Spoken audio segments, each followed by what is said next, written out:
So we're going to be looking at assignment 1 of 2021. So looking at assignment 1, if you check on question number 1, so if you check on assignment 1 and question number 1, it says, which one of the following statements expresses the difference between the capital market and the money market? And your answer there is going to be option 1, which says the capital market involves long-term financial instruments, whereas the money market involves short-term financial instruments. So your correct answer for question number 1 is going to be option number 1, mainly because with the capital markets, this is where you're looking at raising sources of financing for long-term use. And usually long-term use is considered to be more than 1 year, or usually about 2 years or more as well. And the money market is basically the sources of financing for short-term use, where maybe companies are looking to get financing for a period of maybe for a 2 weeks, for a period of 2 weeks, or for 2 months, or for 6 months, usually a period which is shorter than 1 year as well. Is there any queries regarding one of the options that are given there that you need further explanations on why it's wrong? Any queries on question number 1?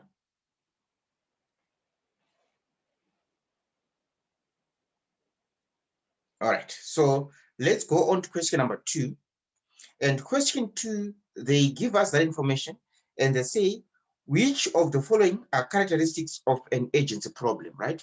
So the agency problem arises where there is now a relationship between the shareholder and the party who's been delegated to actually act on behalf of the shareholder and running the company. So you see that agency problems usually arises in a structure where there's a company, mainly because there's always going to be a relationship between the shareholder and the party who's been delegated to act on behalf of the company, which is usually the CEO or any people in the management as well, or even the general subordinates as well. So here they say, which one of the following are 2 characteristics of an agency problem? And your answer there is going to be the one that says the shareholders and managers pursue different objectives. Because if the shareholders and managers pursue different objectives, it basically means, remember we say the goal of the firm is to maximize shareholders' wealth, which means that if the managers pursue a different objective, it's going to be any other objective apart from maximizing shareholders' wealth. So that's why option number A would be correct. And here, if they pursue the same objectives, it basically means that it's not an agency problem. And if the ownership and control are in the hands of the same people, like for example, a sole proprietorship. Remember we said with the sole proprietorship, this is where you find that the owner of the business is also the account manager, is also the one who's in control of supply management, is the one who's in control of everything else as well, of operations basically. So which means that there is no separation between the business and the owner of the business, which means that in that case there wouldn't be expected to be any agency problem.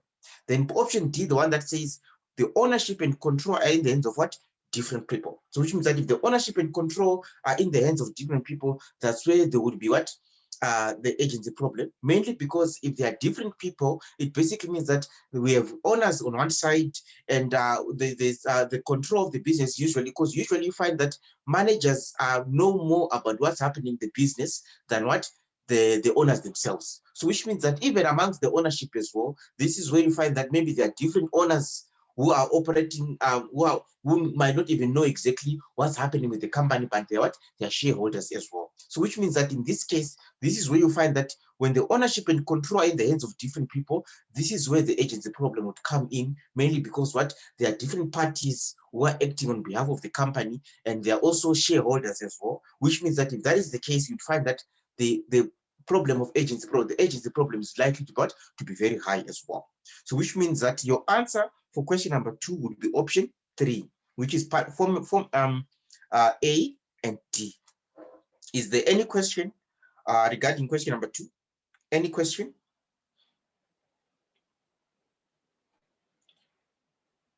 Moving on to question number 3. So moving on to question number 3,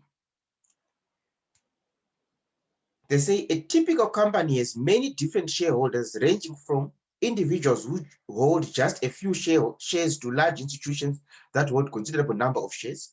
How does a financial manager ensure that the priorities and concerns of such a wide variety of shareholders are taken into account. And your correct answer there is going to be option number 4, which says the decisions taken by the financial manager should be influenced solely by their benefits to the company, since by maximizing the benefits to the company, he or she also maximizes what? The benefits to the shareholders as well. Remember, we said the goal of the firm is to maximizing shareholders' wealth. And how do you maximize shareholders' wealth? By maximizing the share price, which means that maximizing the benefits to the company is basically how we translate into what? Maximizing the share price as well. So your correct answer for question number 3 would be option 4. Any queries regarding question number 3, or anything that you didn't understand from the explanations on why the other 3 options are incorrect? Any queries? All right. Now let's move on to question 4. And question 4, they give us that information.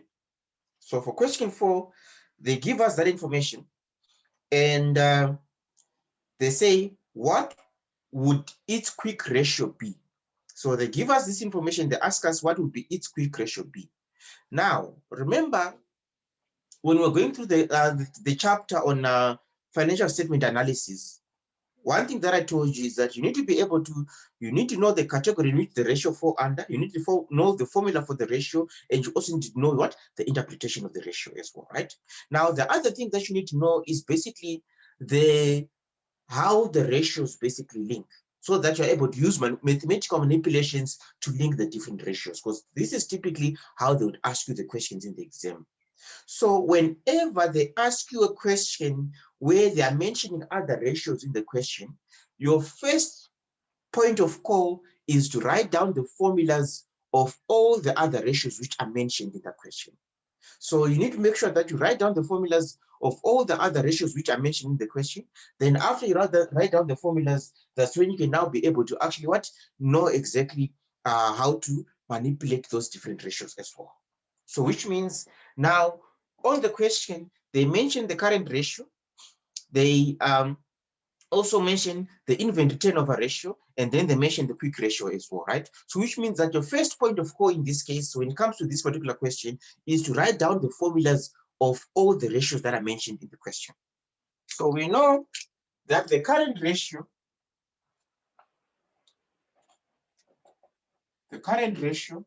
is given as your current assets over current liabilities. Then the other ratio that they mentioned there is the inventory turnover ratio. And we know that the inventory turnover ratio is given as your cost of goods sold, which is your cost of sales, divided by your average inventory. Then the other ratio that they mention in this question is the quick ratio. And we know that the quick ratio is given as your current assets minus inventory divided by the current liabilities. Now, you've written all the formulas for the ratios that are relevant in the question, isn't it? So your next step is to now find out exactly what information is given. So it's more like filling in the skeleton as well. So it's more like filling in the skeleton. So which means the next thing that we need to do is to write down the formulas that are given in. We put in the information on the formulas which are given. If you check on the current ratio, they give if you check on the current ratio, they give us the current ratio itself, and they give us the value of the current liabilities. So we have this and we have that, which means what is missing is the current assets. So which means that in this case, we can solve for the current asset here. So we're given that the current ratio is 2.5 is equals to the current assets, which is what we don't know, but we know that the current liabilities is given as 773,000. So if the current liability is given as 773,000, it means if you cross this 2.5 is the same as saying 2.5 over 1. So if you cross multiply here, it would mean your current asset is given as 773,000 multiplied by 2.5. And if you say 773,000 multiplied by 2.5, you get a figure of 1,932,000. So you get a figure of 1,932,000. Are we on the same page, or now I did the manipulation there? Any questions?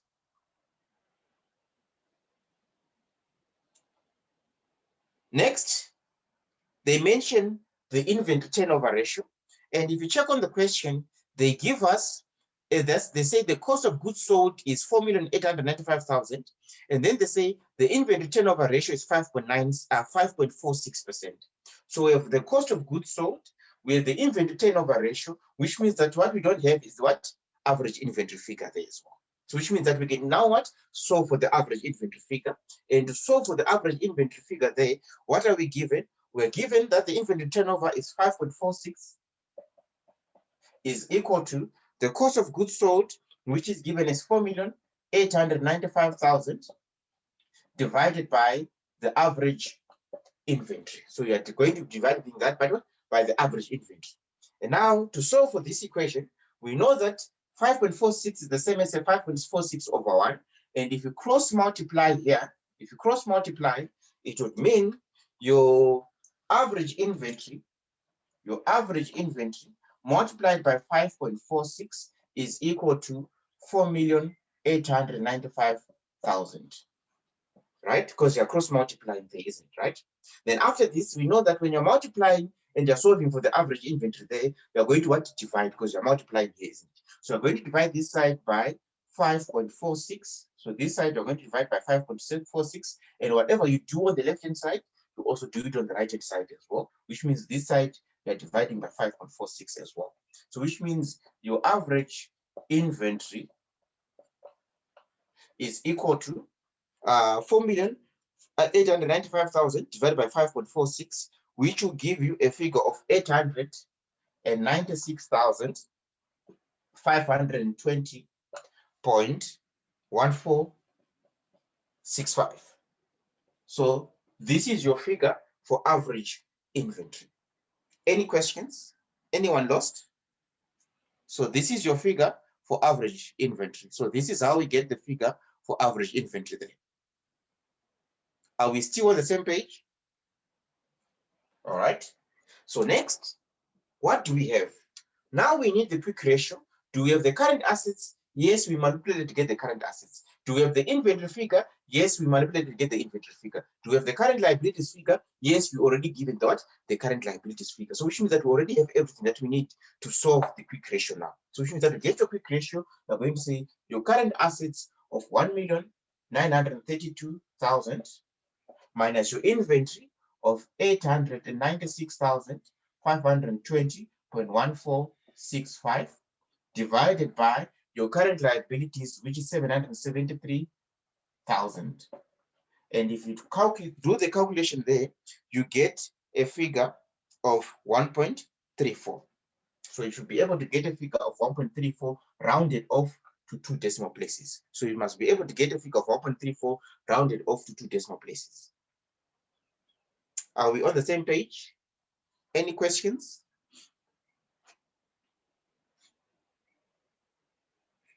All right.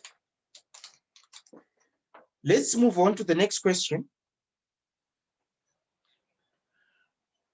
So on the next question, on question number 5, they give us that information and they say, what is the times interest end ratio? And for the times interest end ratio, what did they give us? They tell us that pays interest of 1.5% on the outstanding debt of 122 million.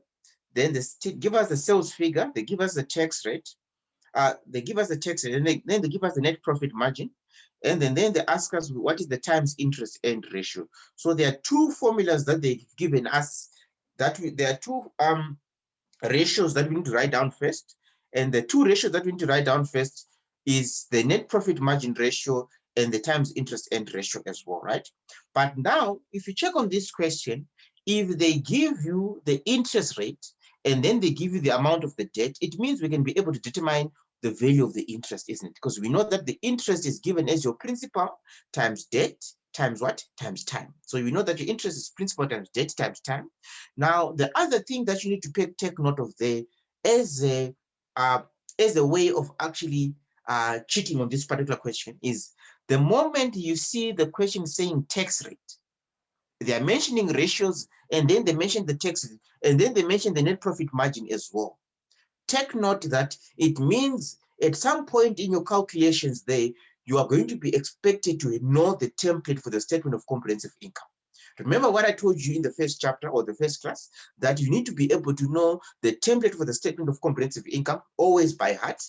You also need to be able to know the formula for the accounting equation, which says your assets is equals to equity plus what? Liabilities as well. So you need to always make sure that you take note of that, because sometimes in ratios, they are always going to be coming in handy in the manipulations as well. So what do we need and what do we know there? So if you check on the question, they are mentioning the two ratios, net profit margin times interest end ratio. So what do we know? So we know that the net profit margin is given as your net income over your sales, right? Is your net income over your sales. Then what else do we know? We know that the times interest end ratio. So the times interest end ratio is given as your earnings before interest and tax over the interest expense. So it's your earnings before interest and tax over your interest expense. Now, what else do we know? We also know that the moment they give us the interest rate and the amount, the value of the debt, we know that the formula which says your interest is given as your principal times rate times your interest is given as your principal times rate times time. And we also know that whenever they mention the tax rate, it means that at some point in time, we need to be able to know the manipulation of what? The statement of comprehensive income there, right? So which means, but before we go there, let's see exactly what information we're able to deduce from what we have so far. So far, we are given the net profit margin, and then they tell us that the net profit margin is equal to 3.3%. So we have the net profit margin, we have the sales value, but we don't have the net income, isn't it? So which means that we can manipulate this equation to get the net income, which means that the net profit margin, now, whenever you're entering a percentage into a formula like this, you need to enter it as what? As a decimal. So whenever you're entering a percentage into a formula like that, you need to enter as a decimal. So if the net profit margin is 3.3%, as a decimal, it gives you 0.033 is equals to the net income over your sales figure, which is given as 8 million. I think it would be your sales figure there, it would be an amount of 81,580,000. So it would be an amount of 81,580,000. And given this information, it means if you cross multiply here, you can also be able to determine your net income. So your net income is equal to 0.033 multiplied by 81,580,000, and this will give you a net income figure of 2,692,140. So to give you a figure of net profit or net income of 2,692,140. Now for the times interest end ratio, what do we need? We need the earnings before interest and tax, and we don't have the figures yet. We need the interest expense, but we don't have the figures yet. But we know that the interest is given as your principal times rate times time. Your principal amount is the value for the loan, where they say the debt is equal to 122 million. So your principal amount is 122 million. So your principal amount is 122 million multiplied by your rate, which is given as 1.5%. And the rate, remember we said the percentage, you have to enter it as a formula. In the formula, you have to enter it as a decimal, isn't it? So it's going to be 0.015, because remember it's going to be 1.5%, 1.5 divided by 100. Then multiplied by 1, because remember, this is over one full financial year, because when you prepare your financial statements, you're going to be preparing them over what? One full year as well. So which means that in this case, your interest expense is going to be, your interest expense is a figure of 1,830,000. So your interest expense is 1,830,000. So this is the value of your interest expense. So what do we see? For the times interest end ratio, we don't have the earnings before interest and tax, but we have the interest expense being that as well. Now, what do we see? We need the earnings before interest and tax. And we know if you check on your statement of comprehensive income, if you're starting from your earnings before interest and tax, we know that your earnings before interest and tax minus interest expense, this gives us the earnings before tax minus taxes. In this case, your tax is going to be at what? At 40%. This will give us the profit after tax. Is there any preference share dividends? We don't have the preference share dividends, which means that the profit after tax in this case is also your net income, because we don't have any preference share dividend that needs to be accounted for as well. So which means this is what we have so far. So what does that mean? It basically means that from the information that we have, we are given that the net income that we've calculated here is a figure of 2,692,140. So we know that the net income is 2,692,140. What else do we know? We also know that if you start off with 100% of the amount, so if you start off with 100% of the amount and you take out 40% of the amount, you're going to be left with what? 60% of the amount. So if you start off with the 100% of an amount, because remember your tax is going to be 40% of what you're starting off with. So which means that if you start off with 100% of the amount and you take out 40%, you're going to be left with what? 60%. Are we on the same page so far on the breakdown that I'm looking at there? Anyone lost? Are we good? All right. So which means we also know that 60% of these earnings before interest and tax is the 2,692,140, isn't it? So we know that 60%, which is 0.6, of the earnings before tax is equal to 2,692,140. Because remember we said the profit after the net income in this case is the 60% of this amount. And remember, we have the figure already. So we know 60% of your earnings before tax is the figure that we already have, which is the net income there. So which means that we can now manipulate this equation to get the earnings before tax, which means if you divide this side by 0.6 and divide this side by 0.6, you will be able to get the earnings before tax. And in this case, you should be able to get the earnings before tax figure being equal to, you should be able to get the earnings before tax figure being equal to 6,316,000. Sorry, it should be 4,486,900. So it should be 4,486,900. So your earnings before tax should be a figure of 4,486,900. If you say this divided by 0.6. So which means now we know that the earnings before tax should be 4,486,900. As a way of checking to see if your calculation is right,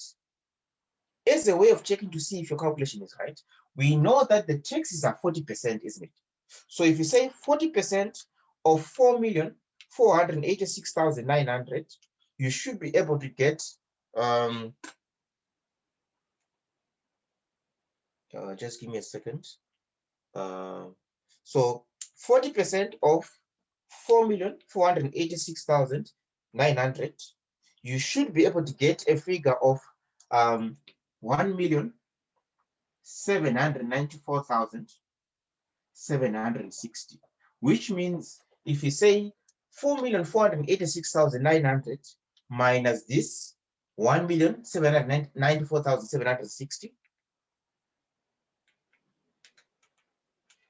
this should take you to the figure of 2,692,140, which means your calculation so far going downwards is basically correct. Now, what do we also know?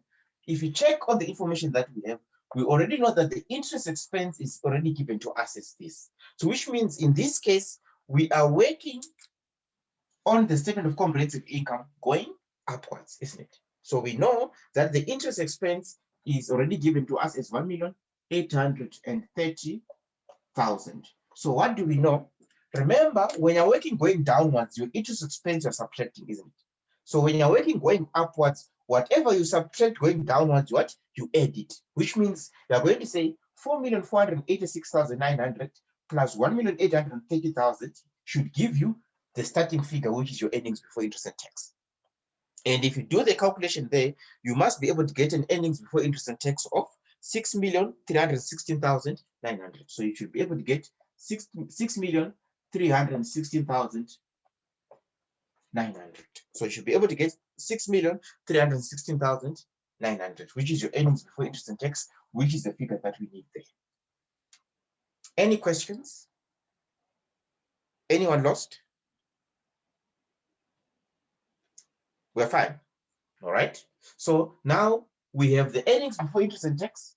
We have the interest expense. We can now calculate the times interest end ratio according to the what requirement of the question. So which means we are given that the earnings before interest and tax in this case is 6,316,900 divided by your interest expense is given as 1,830,000. So if you do the calculation there, you must be able to get the times interest end ratio being equal to 3.45 times. To two decimal places, it would be 3.45 times. Are we on the same page? Is anyone lost?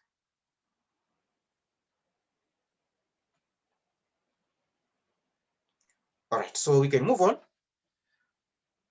Next question. On question number 6, they give us that information. So question number 6, so they give us that information and they ask us for the return on assets, isn't it? So what are we given?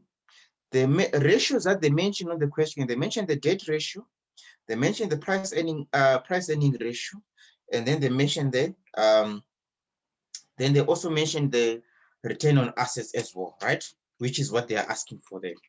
So the first issue or the first point of call is to write down the formulas of the ratios that they're mentioning on the question. So we're given the debt ratio, and we know that the debt ratio is given as the total liabilities over total assets. And what else are we given? They are mentioning the price earning ratio, and we know that the price earning ratio is equals to your market price per share over your earnings per share, right? Now, they are asking us finally to do the return on assets as well. And the return on assets is equal to, so your return on assets is given as your net income over your total assets. So it's your net income over your total assets. Now, what are we given? If you check on the information, they mention the debt ratio, and they give us the debt ratio, and they give us the total liabilities. So we have the debt ratio, we have the total liabilities, so we can be able to get what? The total assets in this case. So your debt ratio is 54.6%, and as a decimal is 0.546 is equals to your total liabilities, which is 1,623,000 over your total assets. And what do we see? From the information that we have, we know that we can be able to cross multiply in this case, which means your total assets multiplied by 0.546 should give us 1,623,000. Now, to get the total assets, we're going to divide this side by 0.546 and this side by 0.546, which means that your total assets is going to be equal to a figure of, you should be able to get a total asset figure of 2,972,527. So it should be 2,972,527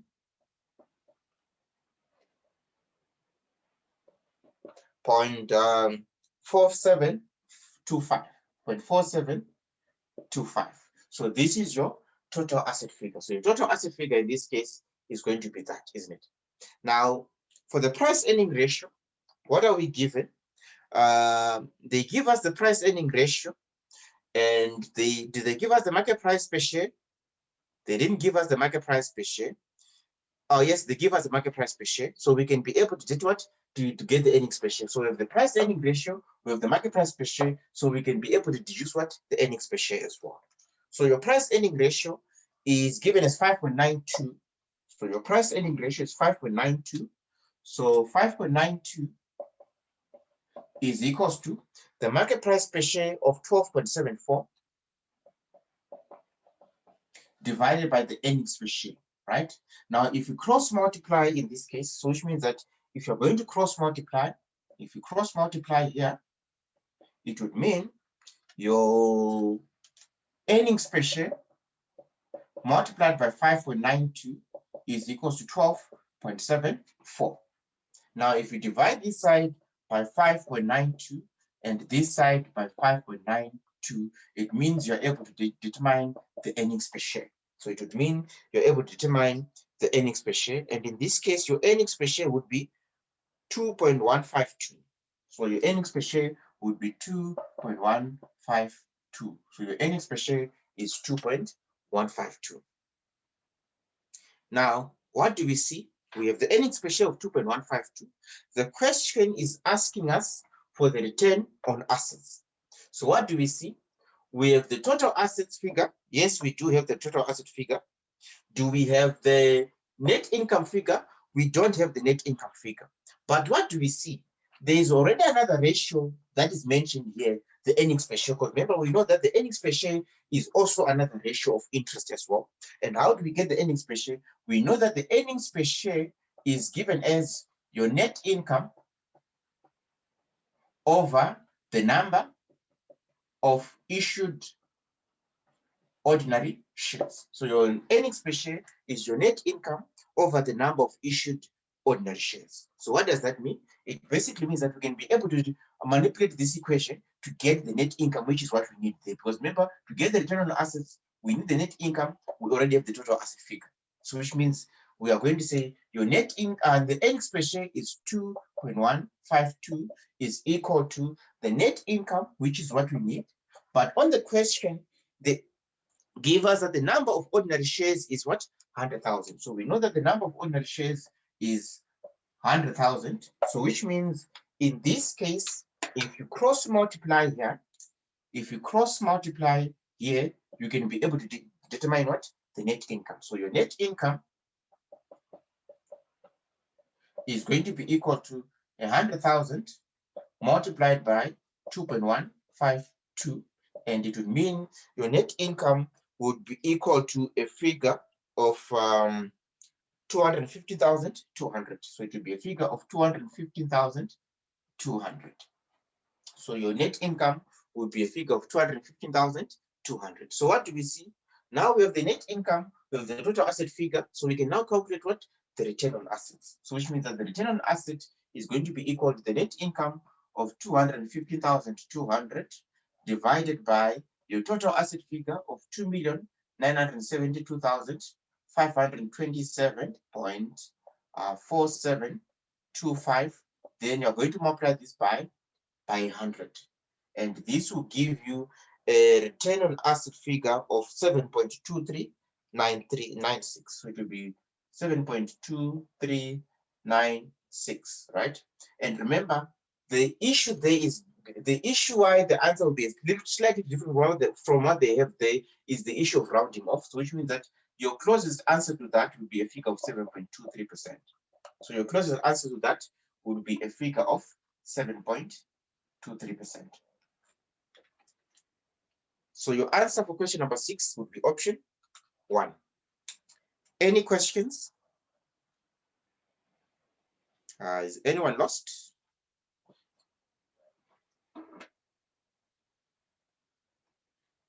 All right. So we can move on to question number 7.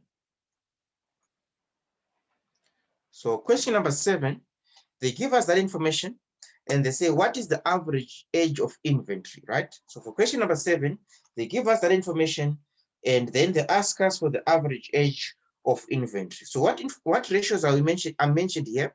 They mentioned the current ratio, they mentioned the quick ratio, they also mentioned the average age of inventory as well, right? So the first step is always to write down the formulas of the ratios which are given there. So from the information that we have, we know that they are mentioning the current ratio, the quick ratio, and the average age of inventory as well, right? So we have the current ratio, where the current ratio is your current assets over current liabilities. Then we have the quick ratio, where your quick ratio is equals to your current assets minus inventory over current liabilities. Then they are also mentioning the average age of inventory, right? But we know that the average age of inventory can also be given as, so your average age of inventory can also, average age of inventory, sorry, your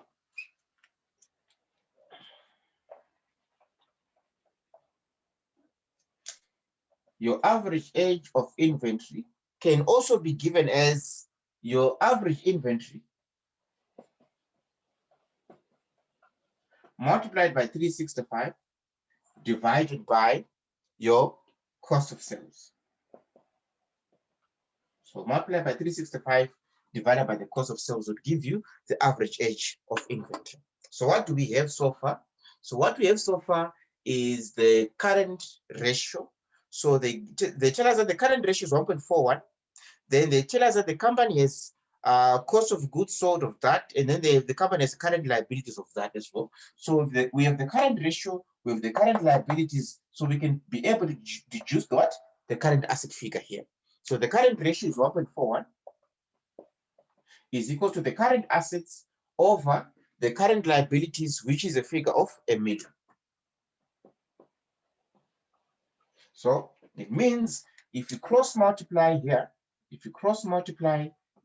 you are able to get what? The current asset figure. So which means your current asset is going to be 1.41 multiplied by 1 million. So it will be 1.41 multiplied by 1 million, and you should be able to get a figure of 1,410,000 being your current asset figure. Now, the quick ratio, what do we have? They give us the quick ratio itself. We have now managed to get the current asset figure. We already know what the current liabilities figure is. So we can now be able to deduce what? Inventory. Because remember, from this next ratio, the only missing figure there is what? Is the inventory. So what do we see? So we have the quick ratio being equal to 1.13 is equal to the current assets of 1,410,000 minus your inventory divided by your current liabilities, which is given as 1 million. So if you start off by cross multiplying here, it would mean 1.13 multiplied by 1 million would be equal to 1,410,000 minus your inventory. Now, what do we see? We are solving for a positive value for inventory, isn't it? So if we bring the inventory this side and we bring this figure that side, we can now be able to solve for the what? For the inventory, isn't it? So what do we also know? So it basically means that if you check here, it would mean that your inventory is equal to 1,410,000 minus, if you say 1.13 multiplied by 1 million, so if you say 1.13 multiplied by 1 million, you should be able to get a figure of 1,130,000. So you should be able to get a figure of what? 1,130,000. So here, if you say 1.13 times 1 million, you should be able to get a figure of what? 1,130,000. And that's the figure that you're going to what? Take this side. And remember, inventory is negative here, it's going to become positive. This figure is positive, it's going to be a positive figure here, and if you take it this side, it's going to be what? A negative figure there, which means that your value of inventory is going to be the difference between those two figures, which gives you a figure of 280,000. So your value of inventory would be equal to a figure of 280,000. So now what do we see for the average age of inventory? What did they give us? The average inventory is the inventory figure that we got of 280,000. We already know that we're supposed to use 365 days. We already have the cost of sales figure, because remember, if you check on the information that they give us, they already gave us the cost of sales figure there as well, right? So which means we can now plug in the missing information. So your average inventory is 280,000 multiplied by 365 divided by your cost of sales, which they give us is 5,620,000. So your cost of sales is 5,620,000, and this should give you an average age of inventory of 18.19 days.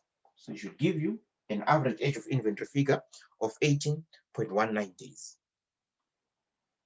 Are we on the same page? On question number 7, are we on the same page? Remember, the most important thing, the first step that you have to do whenever they give you a question with so many ratios that they mention, the first step, write down the formulas for the ratios. After you write down the formulas for the ratios, the next step is putting the meat into the skeleton by filling in the missing figures there. That way, you will see that you are able to systematically solve one question after another question after another question. Then you see eventually to take you to what? To the final answer as well.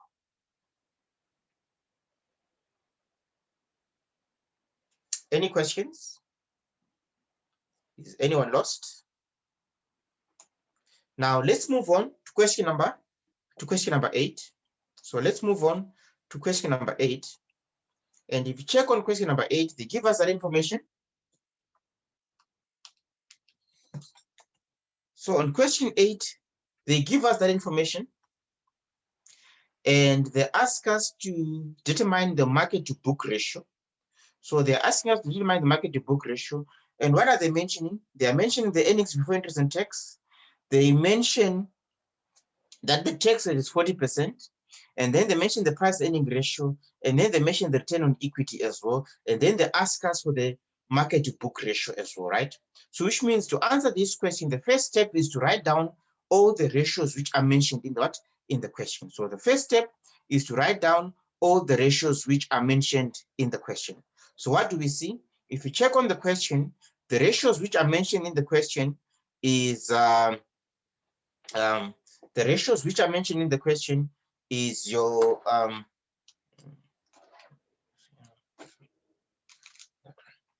so if you check on the question, the ratios which are mentioned here is the price earning ratio. And we know that the price earning ratio is given as your market price per share over your earnings per share. So your market price per share over your earnings per share. And what else did they give us?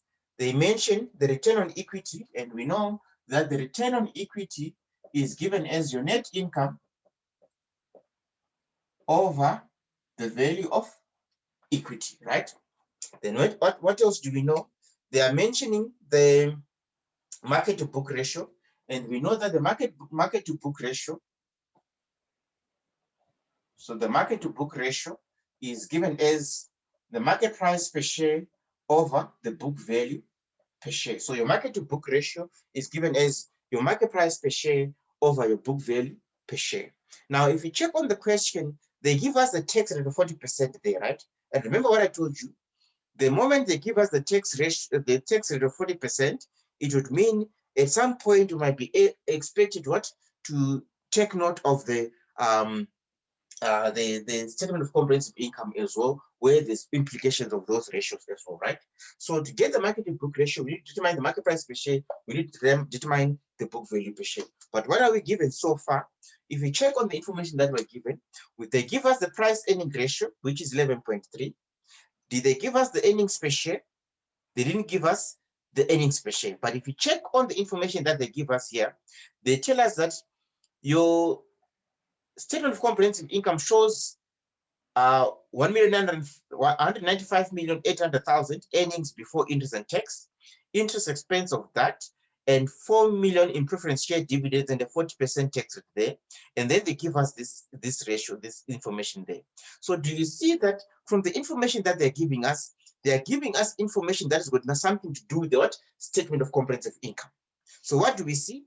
So we know from the statement of comprehensive income, from your earnings before interest and tax minus interest expense. So your earnings before interest and tax minus interest expense gives you your earnings before tax minus taxes. And in this case, your taxes are going to be at 40%. So in this case, your taxes are at 40%. So this will give you the profit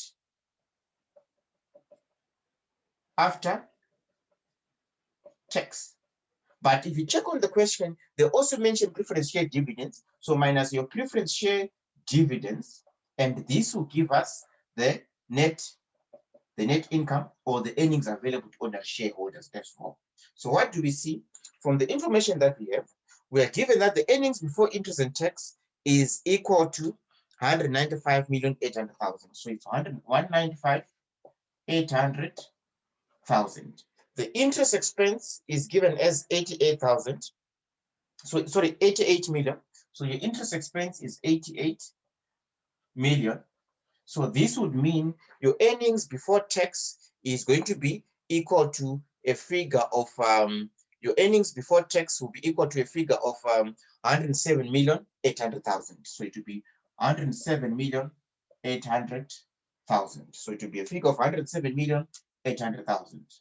Then from there we can be able to determine the taxes, because remember the tax is going to be based on the tax rate of what? 40%. So if the tax rate is 40%, it would mean your taxes are going to be equal to 43,120,000. So it will be 43,120,000, which will give us a profit after tax of 64,680,000, right? Then we are also given another question that the preference share dividends are equal to 4 million. So also given the question that the preference share dividends are equal to 4 million, which means that your net income in this case is going to be 60,680,000. So your net income is 60,680,000. So we have the net income, which is equal to that as well, right? Now, what do we see? If we are able to determine the net income, so if we're able to determine the net income, if we go back to the question, what do we see? Now, if we have the net income, and then they give us the return on equity, we can be able to determine the value of what? Of equity, which is the book value of what? Which is the book value per share in this case, which is the book value of equity per share. So which means that now that we have the net income, we have the return on equity, we can be able to find what? The value of equity in this case, which would be the book value of equity. So which means that if you're going to say your return on equity is 16%, so it's 0.16 is equals to the net income of 60,680,000 divided by equity. You are able to, if you cross multiply here, so if you cross multiply here, you're able to now deduce the value of equity. And if to deduce the value of equity, we're going to say your equity multiplied by 0.16 is equals to 60,680,000. If you divide this side by 0.16 and this side by 0.16, the value of equity is going to be equal to so your value of equity is going to be equal to 379,250,000. So it will be 379,250,000. So your value of equity would be 379,250,000. So now we have the book value of equity, which is the book value of equity there, right? Now, what do we see?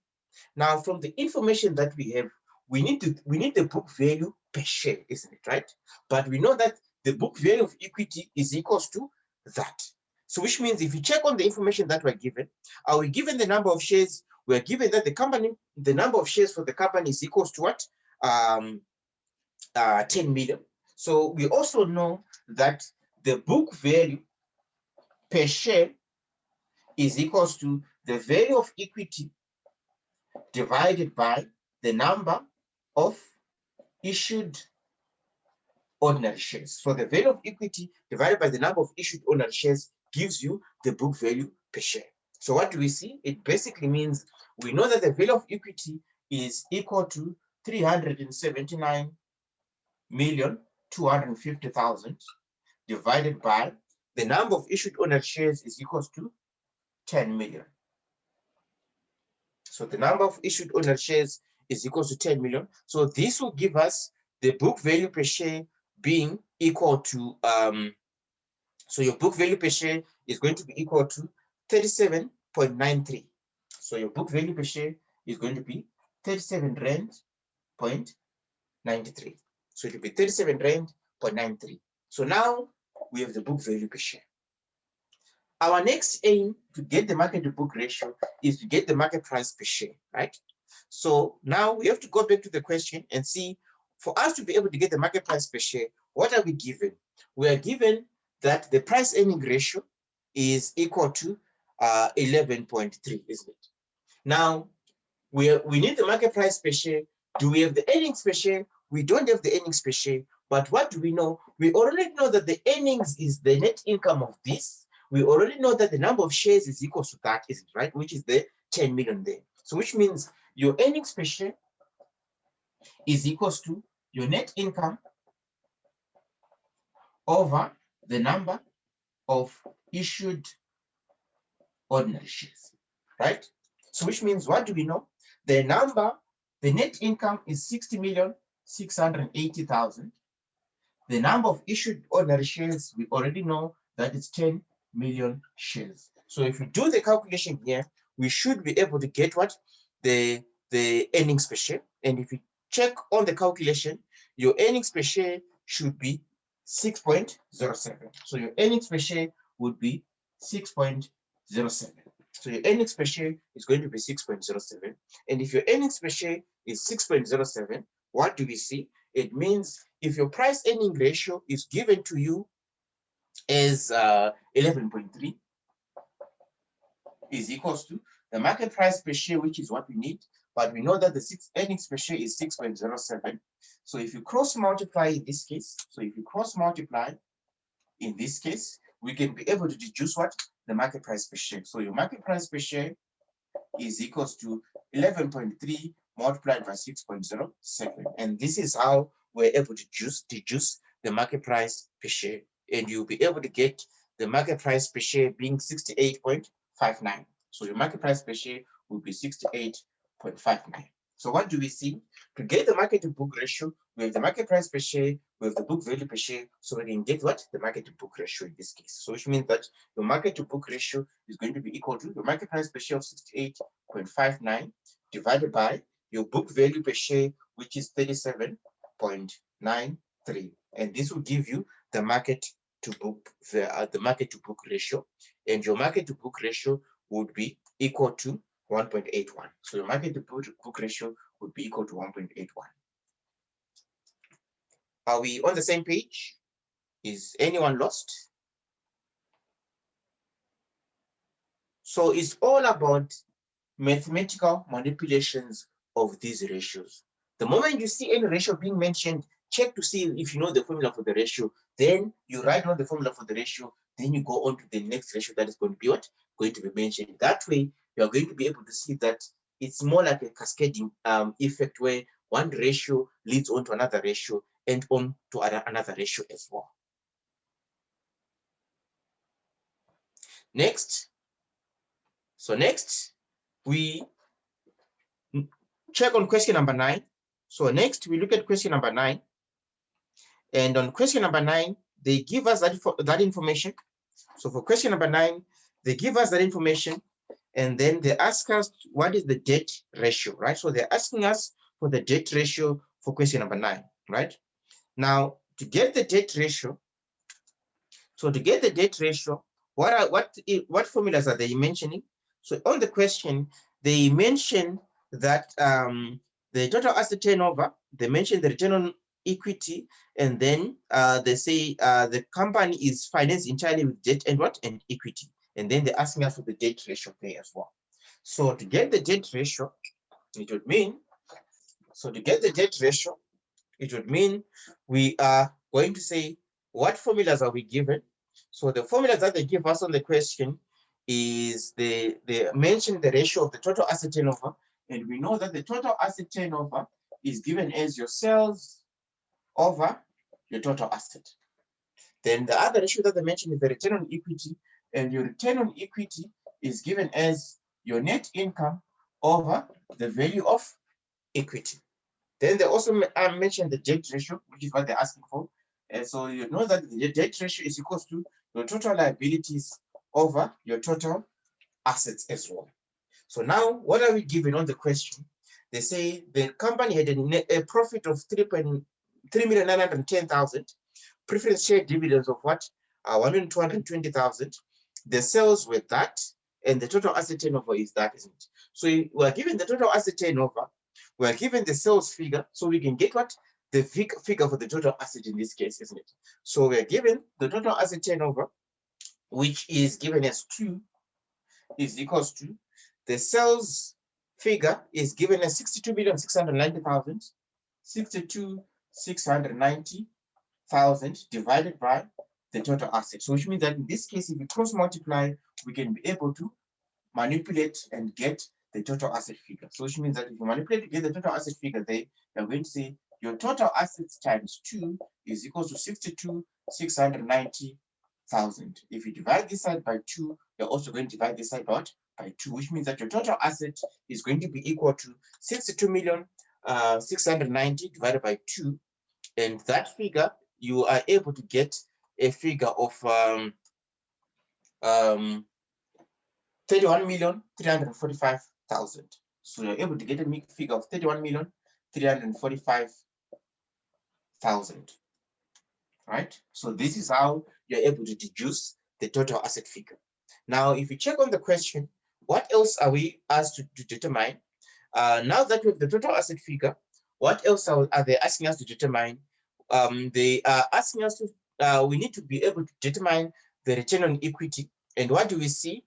We have the profit for the year, we have the preference share dividends, and they also give us the return on equity figure there of 32%, isn't it? So what do we see? It means your net income is your earnings available to ordinary shareholders. And how do we get the net earnings available to ordinary shareholders? Your profit for the year minus preference share dividends gives you the net income, which is your earnings available to ordinary shareholders. So which means in this case, we know that the return on equity is 32%, which is 0.32, should be equal to 3,910,000 minus your preference share dividends of 1,220,000 divided by the value of equity would give you the, so which means in this case, you are trying to manipulate to get what? The value of equity, which means that if you cross multiply here, so if you cross multiply here, it would mean your equity multiplied by 0.32, so your equity multiplied by 0.32 should be equal to, now if you say 3,910,000 minus 1,220,000, you should be able to get a figure of 2,690,000. So you should be able to get a figure of 2,690,000.